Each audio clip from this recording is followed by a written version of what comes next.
2016 est aussi la fin de la financiarisation de l'économie. En fait, si nous regardons l'évolution du monde sur la durée, nous voyons que nous sommes entre deux cycles macroéconomiques avec une phase de transition que nous devons gérer et que j'appelle le redéploiement stratégique absolument indispensable pour s'adapter à l'évolution. Je renvoie ceux que cela intéresse à la vidéo appelée « Redéploiement stratégique requis ». Pour rester dans notre sujet, mais faire un rappel tout de même, le graphe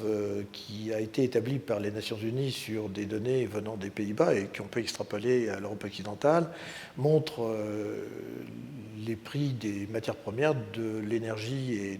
et les salaires, leur évolution. Et nous voyons, comme ça a été dit dans la précédente vidéo, qu'en 1973, il y a évidemment un événement majeur qui s'appelle le premier choc pétrolier. En 1979, le deuxième choc pétrolier, et dans les années 80, le contre-choc pétrolier. Mais pour rester dans notre sujet, c'est-à-dire la financiarisation, il faut aussi comprendre que 1973 a été une date clé parce qu'à partir de ce choc pétrolier, il y a eu une grande négociation entre Kissinger, qui était le tout-puissant secrétaire d'État américain, et les monarchies du Golfe arabo-persique. La négociation a duré entre fin 1973 et janvier 1975, et Kissinger a accordé l'augmentation drastique des prix du pétrole, drastique et dramatique, multipliée par 4 ou 5, sous réserve que les bénéfices faits par ces monarchies soient réinjectés, recyclés sur la place de Wall Street. Et pour comprendre à quel point ça a été un événement majeur, il faut voir qu'à l'époque où le baril était à 100 $, c'était 3 300 milliards de dollars qui étaient déversés sur Wall Street tous les ans. Alors 3 300 milliards de dollars, ça ne dit pas grand-chose, ça fait presque une fois et demie le PIB de la France, qui est quand même considérable. Alors bien sûr, le baril n'a pas toujours été à 100 $, le dollar n'a pas toujours valu ce qu'il vaut aujourd'hui, mais globalement, entre 1974 et 2014, date de l'effondrement des prix du baril, il s'est quand même passé 40 ans de déversement de sommes absolument gigantesques sur la place de Wall Street, et on comprend bien que les banques, les hedge funds, les institutions financières en tout genre ont pu tout acheter, vraiment tout acheter. Alors,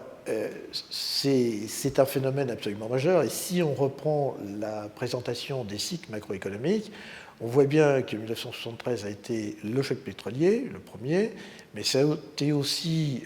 le début de la financiarisation de l'économie, par suite de ces énormes liquidités qui sont apparues. Et je considère que 2016, si on prend une date repère, parce que ça s'étale évidemment à partir de 2014, mais je vais dire pourquoi aussi 2016 est une date qui me paraît importante. 2016, c'est la fin de la financiarisation, parce que si le prix du baril a baissé à partir de 2014, c'est en 2016 que nous avons eu le Brexit et l'élection de Donald Trump, c'est-à-dire la volonté des Britanniques et des Américains de relocaliser leur industrie, donc de changer les modalités de la circulation de l'argent dans le monde. Et il faut aussi voir que si donc l'abaissement du prix du baril correspond à un gros problème financier pour les producteurs de pétrole, c'est aussi, si j'ose dire, la fin du financement de la financiarisation. Et puis, 2016, c'est aussi la recomposition du commerce mondial, puisque, comme l'a présenté un excellent graphe de Xerfi, on voit bien que dans la partie la plus dynamique du commerce mondial, ce n'était pas parce que les pays s'échangeaient des produits finis ou des services, c'était parce que les composants faisaient le tour du monde pour aller finalement être terminés quelque part. L'exemple emblématique, c'est l'iPhone,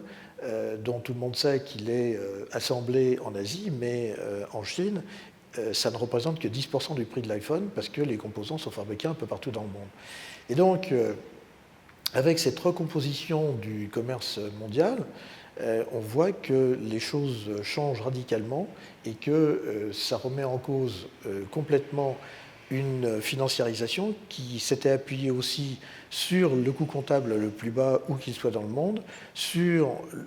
la vieille idée que les volumes généraient des économies d'échelle, alors que maintenant on a des modèles économiques qui permettent d'abaisser les coûts considérablement avec des volumes de plus en plus petits.